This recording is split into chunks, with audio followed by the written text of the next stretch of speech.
Bonjour et bienvenue. On va s'attaquer aujourd'hui à un moment que beaucoup d'entrepreneurs redoutent, la fameuse séance de questions-réponses avec un investisseur. L'idée, c'est de voir comment on peut transformer ce qui ressemble souvent à un interrogatoire un peu stressant en une conversation beaucoup plus productive et constructive. Allez, on commence par une citation qui parle à tout le monde. Ce moment de solitude. On l'a tous connu, ou du moins, on le redoute tous. Vous savez, ce moment où, face à un investisseur, une question inattendue tombe. Et là, blanc. C'est le genre de situation qui peut complètement faire dérailler un pitch. Eh bien, c'est exactement ça qu'on va apprendre à éviter. Alors comment on fait ? Comment on passe de cet interrogatoire à une vraie conversation ? La clé, en fait, elle est dans un changement de point de vue. Il faut arrêter de voir ça comme un examen à passer, mais plutôt comme le début d'un dialogue. Et pour y arriver, on va décortiquer ensemble ce que les investisseurs cherchent vraiment à savoir quand ils posent leurs questions. Voilà le programme qu'on va suivre. D'abord, on va se pencher sur cette rencontre redoutée. Ensuite, on parlera du socle de la confiance, super important. Troisième point, la clarté de la vision. Puis, la force des preuves pour appuyer tout ça. Et enfin, on verra comment tout cela mène au début d'un vrai partenariat. C'est parti! On attaque donc avec la première partie, la rencontre redoutée. Ici, on va poser les bases. Parce qu'au fond, le plus grand défi d'une rencontre avec un investisseur, c'est avant tout une question de perception. Et ça illustre parfaitement les deux approches possibles. D'un côté, on a l'interrogation. Là, c'est la peur, la défense. On a l'impression d'être passé au crible. Et de l'autre côté, on a la conversation. Là, on parle de partenariat, d'alignement, de confiance. Le but du jeu, évidemment, c'est de faire tout son possible pour basculer de la colonne de gauche à celle de droite. Ok, maintenant qu'on a posé le cadre, passons au cœur du sujet, au vrai socle de toute relation avec un investisseur, la confiance. C'est simple. Sans ça, il n'y a pas de conversation possible. Pour nous guider, on peut s'appuyer sur ce que dit l'autorité des marchés financiers, l'AMF. Ils ont identifié 5 grands principes. Et attention, ce ne sont pas juste des concepts en l'air, c'est très concret. D'abord, la confiance dans le management, dans l'équipe. Logique. Ensuite, la transparence, la régularité, la clarté, la précision.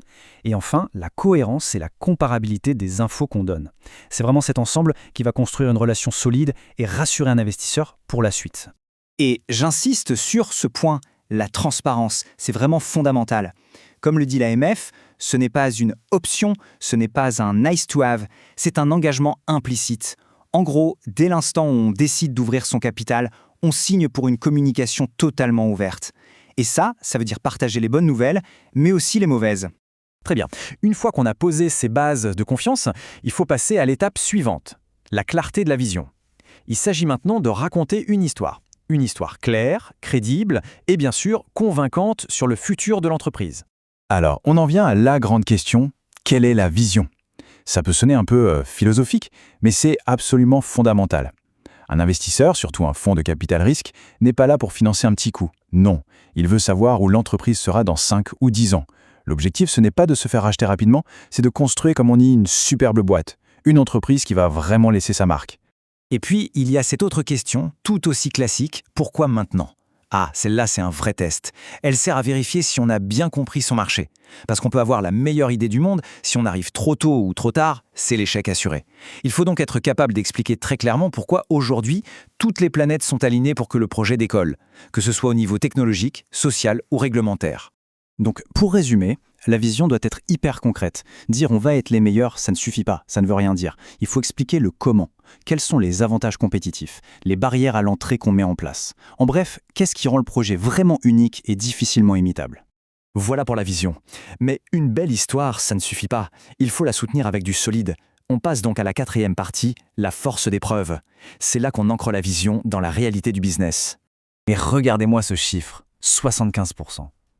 C'est énorme. Ça vient de France Angels. Et ça veut dire que pour un business angel, l'équipe compte pour les 3/4 de sa décision d'investir. C'est la preuve numéro 1. Avant même le produit, avant le marché, il y a l'humain. L'investisseur, au fond, il parie sur une équipe et sur sa capacité à transformer une vision en réalité. L'autre preuve indispensable, c'est de montrer qu'on pilote son activité avec des données. Être data-driven, ce n'est plus une option. Il faut connaître ces chiffres sur le bout des doigts. Par exemple, le fameux MRR, le revenu mensuel récurrent qui montre la croissance, le CAC, le coût d'acquisition client pour l'efficacité marketing, et la LTV, la valeur vie client pour la rentabilité.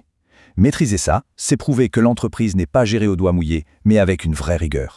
Bien sûr, tout ça crée une tension quasi permanente.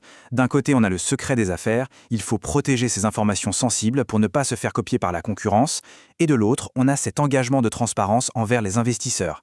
C'est un véritable exercice d'équilibriste, et il faut apprendre à marcher sur ce fil en permanence. Alors, comment on gère cette tension? La réponse, elle est dans cette citation. C'est l'honnêteté intellectuelle. Il faut être lucide sur ses forces, mais aussi sur ses faiblesses. En parler ouvertement et évoquer les risques, les challenges.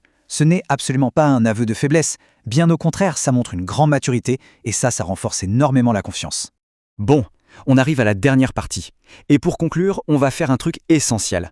On va complètement inverser la perspective. Essayons de nous mettre une minute dans la peau de l'investisseur.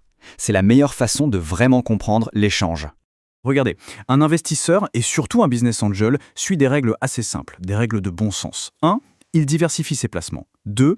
Il n'investit jamais une part trop grande de son patrimoine.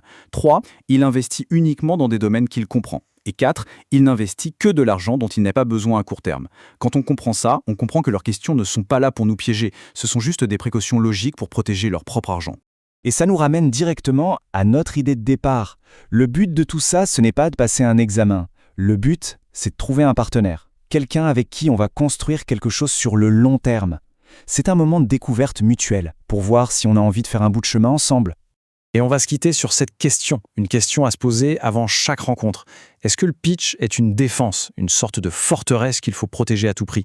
Ou est-ce que c'est une invitation, une main tendue à un partenaire potentiel pour lui dire « Viens, on va construire le futur ensemble ». Honnêtement, tout le changement d'état d'esprit est résumé dans cette simple question.